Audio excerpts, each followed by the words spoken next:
What's up, Detroit? What's up, YouTube? Will from Bedell Management. Doing a little update on this bathroom. So let's start from back here. And you see, I think I showed you all this drywall. We got our wire in there. I love showing this box. I'm gonna show it whenever I can. So let's walk around. Everything works. Show you what we had going on. Got our box of tile right here. Well, our stack of tile, excuse me. We broke the one on the floor, of course, happens. But if you know how to repair your job, nothing is hard to do. Popped it out, clean the mortar out, cut a new tile. And that one is actually right there. So what I'm about to do now, I got my mortar ready. I'm not going to install this tile yet because I will be working. As you can see, I got my first tile right there. So we got our silicone. Oh, yeah, I guess you're asking, well, what is this red stuff?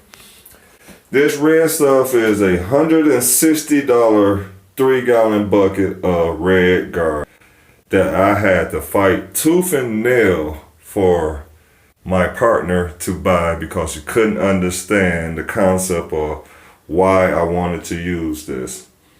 So you've seen this in another video down there at the bottom. So behind the drywall, I red guard the 2x4s and 4 inches around the base of the floor to make one surface from the floor to the 2x4. So any water get back there, it won't rot, which I'm guaranteeing none won't get back there from this side. Okay, then I put the concrete boards on top of that. I think the first 8 inches up is concrete board. Then I red in the floor again. So from there up is regular drywall. Once again, this is a basement. And yes, this is white, regular drywall. I prefer to use green board because it's moisture control. Oh, y'all haven't seen the bathroom since I got most of the drywall up. But I would prefer to use moisture control. I was gonna box all this in. Excuse me for getting off the subject. Because people gonna ask me why did I use this drywall in the basement. That's why I said I would prefer, if I bought the material, it would be green and red. But once he understood, we get back to this, then we'll finish the tour of the bathroom. Once he understood the concept of why I wanted to use this, because I wanted to make sure I don't have to come back and repair any type of damage that might get from moisture and stuff. So this is 3 coats of red guard. It's about an 1/8 inch thick. Each coat I put on there was probably like a 16 because I put it on kind of thick. So like I said, from there to there is all regular drywall.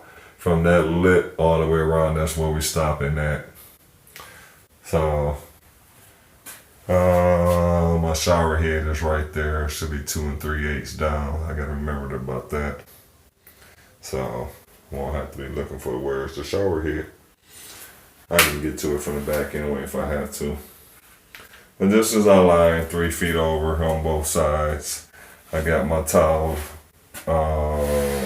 bar that's gonna go here to make it nice little finish area. So what I'm doing now is guaranteeing that it should not leak at all. Because as you can see, I'm going with a nice bead of silicone for this tile I'm putting up now. And I'm doing a cut piece at the bottom instead of the top because I want that factory edge to butt up right up here.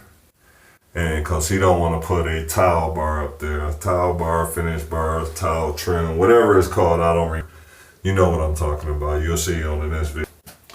So that's going there, and that's our 3 feet line right there. Just enough room for the door because we're going with a round curtain that I gotta bend, and it's gonna go just like this all the way around to that area right there. So when the water hits, it'll hit the curtain, hit the floor, go in. Now, you can see how this floor is very unlevel. It was fun doing. I'll put it that way. I'm not gonna say anything else about it. But two reasons why. This floor has been worked on multiple times. There used to be a bathroom or a drain in here before. I found it when I busted up the floor that it was a 4-inch cast iron pipe all the way to almost to this wall, cut off with nothing in it. Just cut. So, we got multiple layers, multiple heights in this bathroom. One good thing about it, everything slopes that way because it's a drain on the opposite side of that wall. So, I have everything sloping towards this drain, but that one's sloping up, then down towards the drain, up, down towards the drain, diagonal up, down towards the drain, down towards the drain. So basically those 6 tiles are going down towards that drain, which is extremely hard using 12-inch tiles. It's not easy trying to get a slope for water to go down. Well, these should have been mosaic tiles or something. Even 4x4 tiles would have been a lot easier to get this slope towards there, and a lot easier to cut the tile. Probably wouldn't have broke it. But my flange, I'm not concerned about it. It will go down actually a couple of inches, so I don't have it all the way in because I still have to glue it. Then we got this back here. I was hoping that the molding that we was going to install in here that would hide this, but of course not. So I got to put a little thin strip of tile all the way down. And of course the wall is not straight. Either wall not straight or my tile not straight. One of them's not straight.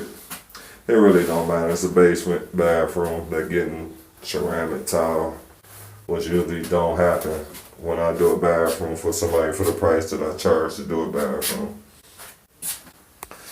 But on that note, let's walk through everything.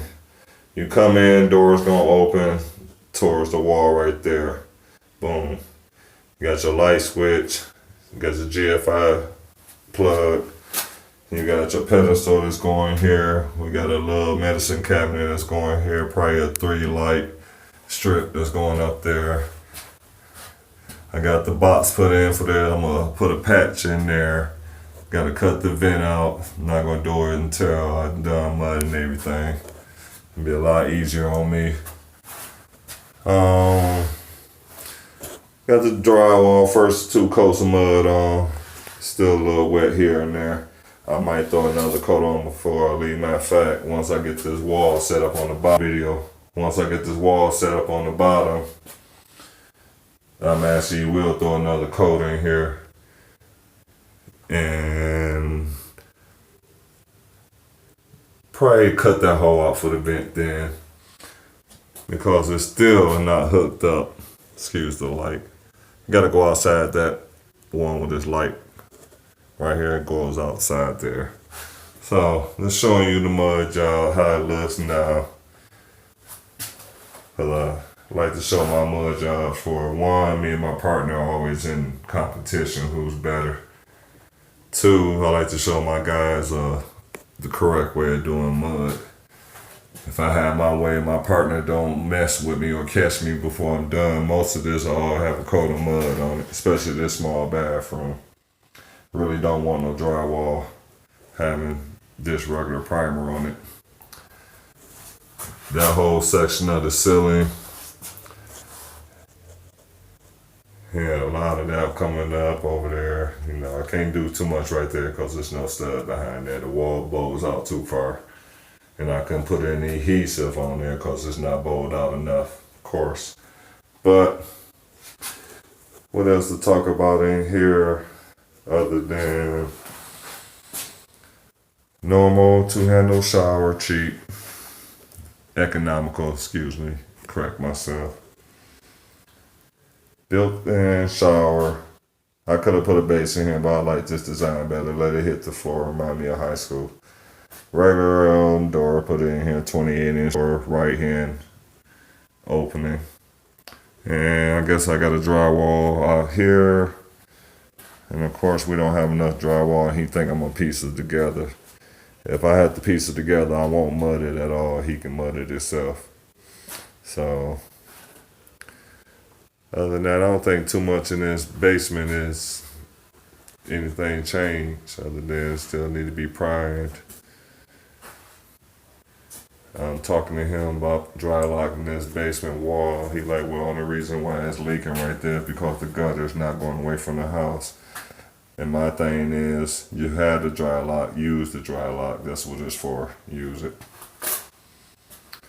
So, got our mortar and got our stuff ready, and I don't know what else to talk about other than this is Will from the Dale Management. Out.